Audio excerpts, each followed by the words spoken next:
Durant 2 jours, les rues de Vence ont eu un point en commun avec celle de New York, une fumée blanche sortant des bouches d'égout.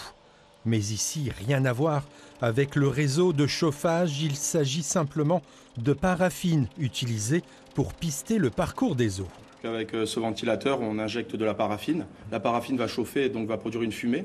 Cette fumée par rapport au ventilateur va être injectée dans les réseaux et ça va permettre en fait de détecter, on vérifie nous tout le réseau d'eau usée pour voir si on a des eaux parasites en fait, principalement des eaux pluviales.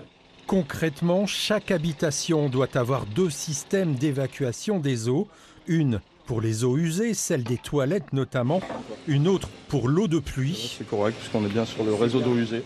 Ici, rue par rue, on vérifie la conformité des réseaux. Lorsqu'il pleut, sinon ces réseaux vont être saturés par des eaux pluviales et on va avoir donc des débordements d'eau usée dans l'environnement et on va déborder aussi au niveau de nos stations d'épuration qui ne seront plus opérationnelles normalement avec ces débits anormaux. L'opération cible donc les habitations qui ne sont pas en conformité et justement, lorsqu'un souci est détecté, les services de la métropole de Nice envoient un courrier, charge aux propriétaires après de faire les travaux. C'est juste une fumée, c'est alimentaire donc il n'y aura aucun souci de ce côté-là.